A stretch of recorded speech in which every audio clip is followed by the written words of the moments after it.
Hello my dear crystal lovers, welcome back to the channel. If you are new around here, my name is AM. I'm a small business owner in Copenhagen and I have a company named AVIUVI.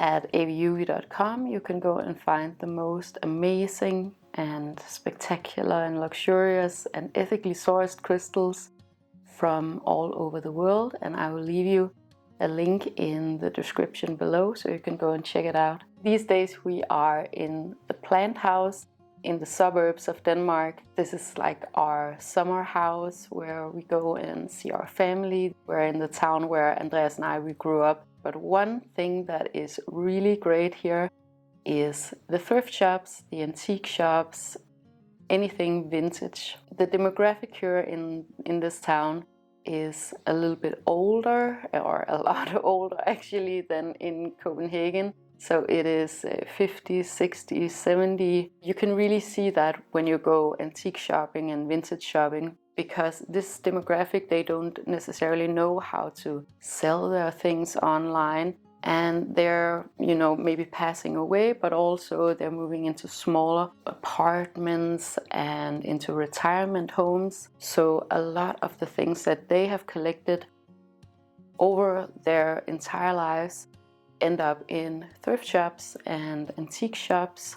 So it's a really good place to go and visit places like these if you want to buy something really luxurious, but also affordable, if you want really good quality, and of course something that's sustainable. At this point, I think most of the things that we have in our home is secondhand. And what I love about it is, first of all, that it's a sustainable way of getting really high quality luxury items for your home. But I also just love to go and find these really special and rare pieces, really great materials, because if there's one thing that really defines the aesthetics and the way that they consumed is quality. So they've had a tradition of collecting natural materials, handmade materials, because we didn't have the same kind of fast fashion, fast interior design culture back I would say maybe just 20 years ago, and before that things were completely different.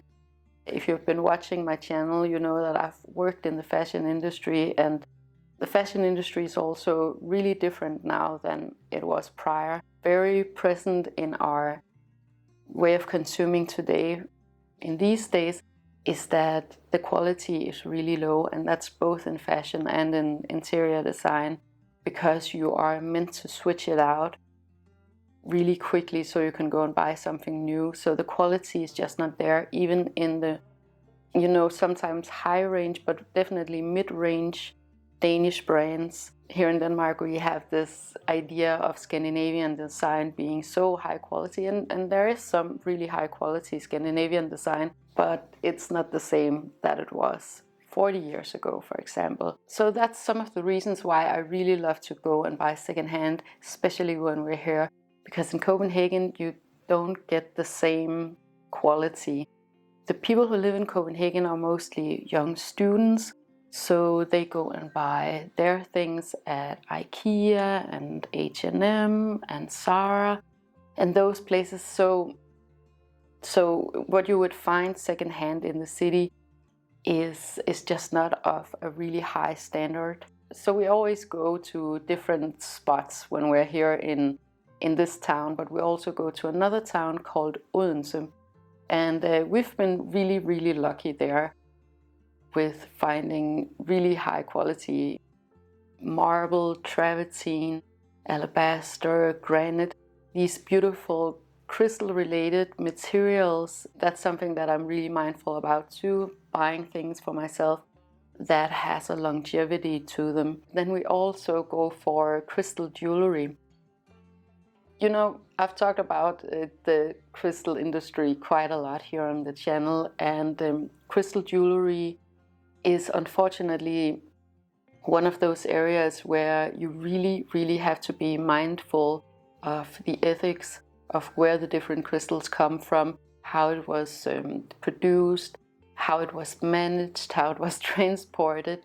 So I would definitely always recommend for you guys that you buy crystal jewelry secondhand, and you can be really lucky. I would also really recommend that if you want crystal jewelry, precious stone and semi-precious stone, you can go and buy them on auction. We have some cool, really cool online auction houses here in Denmark that specializes in high quality, where you have these experts that will determine what kind of stone it is, and you'll get all of the paperwork.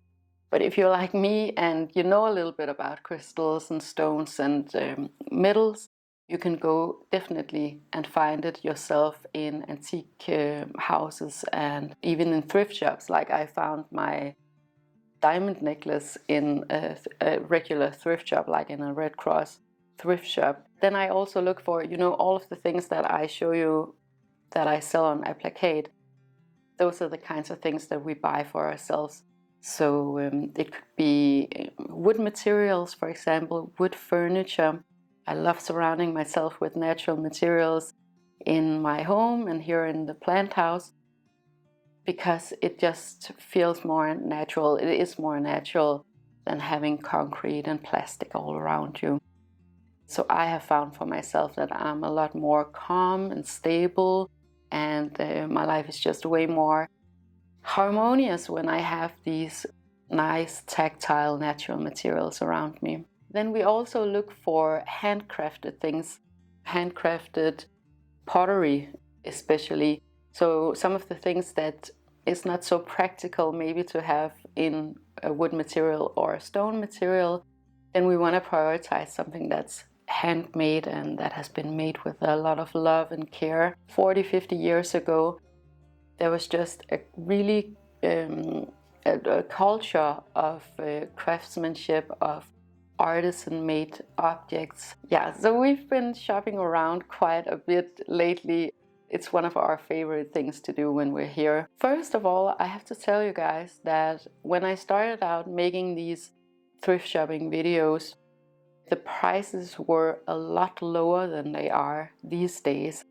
I don't know if there's been something in, I don't know, mainstream media or television or something that, I don't know, maybe I'm part of the problem, but the prices of really good items in thrift shops and antique malls have just exploded. Like it's at least double the price of what it usually was, and especially on those items like I have at APLAKAT. So stoneware items and wood materials, and even something like the apothecary style bottles. They're really, really expensive right now. But you can still go and find a lot of things, and I particularly today wanted to show you a little bit about the jewelry. So when it comes to jewelry, you can definitely find some really good pieces. You can both find, of course, silver and gold plated. There's a lot of junk too. There's a lot of things that people have bought on random vacations and in H&M and those kinds of places. So you have to really take your time to sort through everything. But you can find some really good high quality jewelry pieces, especially also because the older generation, the baby boomers and their parents and beyond, they really had a culture here in Denmark for collecting really beautiful high-end jewelry. I don't think we have it the same way today.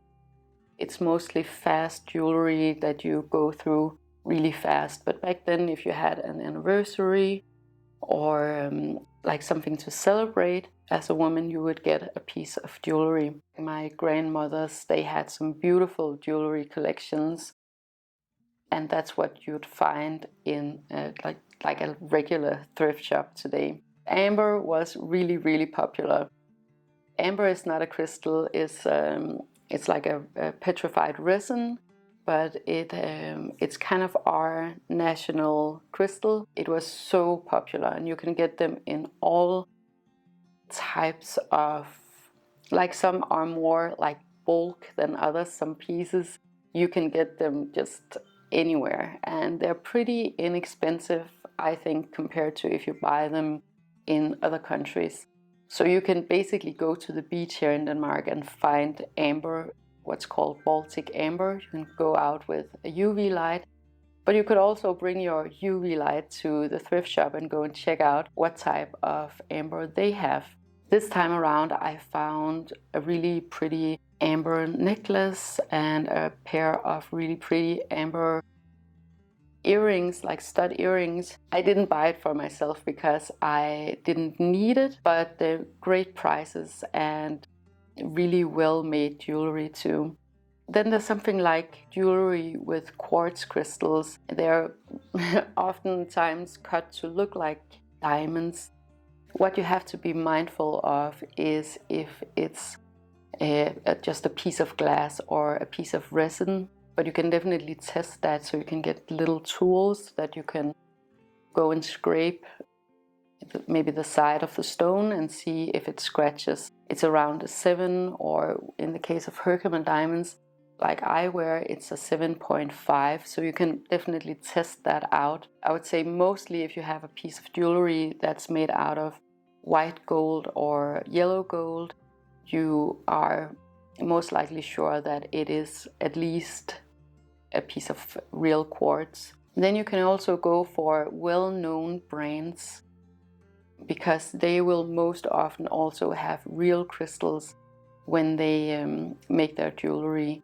And like with my diamond necklace, I was actually, because it had like some initials on the back, I was able to track down who the jeweler was and check out what the prices were on this exact piece of jewelry. So there are definitely a lot of options, and if you take your time to just research a little bit about how you test these things out, there's so much like treasure to go and find in regular normal thrift shops. And if you want to just skip that step altogether, you can definitely go to the auction houses and find some really amazing high quality jewelry secondhand, because they have all of the actual tools to test if a stone is genuine, and also to test out the different metals, and you'll get all of the paperwork there. I just think it's more fun to go and find it myself, to find some treasure. There is, of course, also a lot of fake crystals going around, not only in jewelry, but you definitely have to be mindful of fake turquoise. For some reason, there's a lot of fake turquoise here in Denmark. So this is basically a cheaper stone that has been colored blue to look like turquoise. Real turquoise is extremely expensive and very rare. So that would definitely, if that's what you're into, that would definitely be something that I would buy from an established auction house. And then I do see quite a lot of low quality crystals.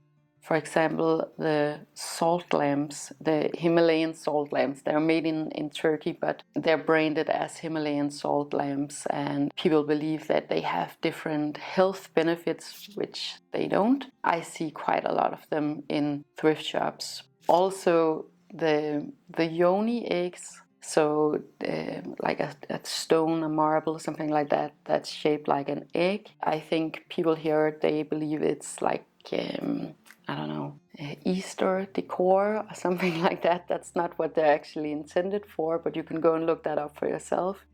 The thing about secondhand and thrift shopping and vintage shopping is that you can basically find anything, high quality and low quality. So you have to take a lot of time to actually go and find it and go and look through everything. A few of the things that I found for myself this time around are kind of crystal related.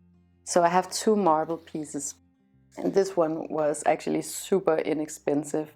As you can see, it's like one part of a mortar. This is for grinding up herbs or spices, but the thing didn't come with the thing. I actually love it for just serving. I love these types of materials because they last for a lifetime and beyond, and they just look really beautiful and pretty, especially if you can find these in a good condition. This type of marble was so popular when I grew up, so you can find quite a lot of it. However, it's just not everything that is in good quality. A lot of it has been stained, and yeah, it's just not so good. But this one was really good and really inexpensive. I paid under $2 for this one. So really, I mean, it's not necessarily that I go for the most affordable options, but sometimes you're just lucky that whatever you want is actually really inexpensive. And this one was pretty inexpensive too, I think. This is just like a round marble slab. And these are like all around here in the thrift shops in Denmark, because they were used as cutting boards. And most of the time you would find them really scratched up and discolored and beat up. But I managed to find one that is in good condition, that's really pretty. I'm not going to use it as a cutting board. I'm probably just going to use it for displaying things, maybe serving something, but probably to put crystals on, right? Then I got this beautiful old pot, or I think it's old. It looks pretty old, and the seller, this was actually on a flea market that I found this one. She didn't really know the story about this pot, but it definitely looks like it has been used quite a lot. And I love these brown tones. I think they're very calming to have in a space. Maybe I'll use this one for a planter. Maybe I'll use this one, you know, to put chargers or whatever inside, right? But I just think it's such a beautiful object to have in your space, in your home. Then I also got two really cool pieces of furniture. One is a new wooden dining table. I've been so tired of our current dining table in the kitchen back in Copenhagen because it was painted and it just felt really plasticky. So I've been looking for a long wooden table for a really long time, and finally I have one. So it does need a little bit of work. I need to sand it down and give it some oil and treat it and make it look really nice, and then of course get it back to Copenhagen from here. Then I also found I actually don't know what it's called in English, but I think you would call it maybe an armoire or like a display cabinet that we're gonna have in our kitchen too. And that one is more of a project. So what I'm gonna do is that I'm gonna sand everything down and repaint it in hopefully a really beautiful brown colored tone, and then make it more of like an apothecary style. Get some new hardware on it. It is a windy day today. I don't know if you can hear the wind chimes outside, but it's not raining, so I think I might be so lucky that I can go and work on the wooden table today out in the garden. So I hope you enjoy these videos, because I love sharing it with you. It's something that I'm really passionate about, and that I've been passionate about for many, many years. Buying ethically and buying sustainably. And I know some of you guys, you don't necessarily have a place next door where you can go and buy, you know, these things that I get for myself. But I also have my other web shop, APLAKAT, where you can find some of the items that are similar to the things that I buy for myself. These more rare, luxurious, vintage items that I just treasure so much. I'll get to work out in the garden, but first off, I want to say thank you so much for watching this video. If you enjoyed it and you would like more of this type of content, if you found it helpful or inspirational, make sure to like, share, and subscribe. It helps me to know what you guys want me to talk about, and it also helps others to find this content if that is what they're looking for. And I want to wish you the most amazing day with so much love to you and to yours.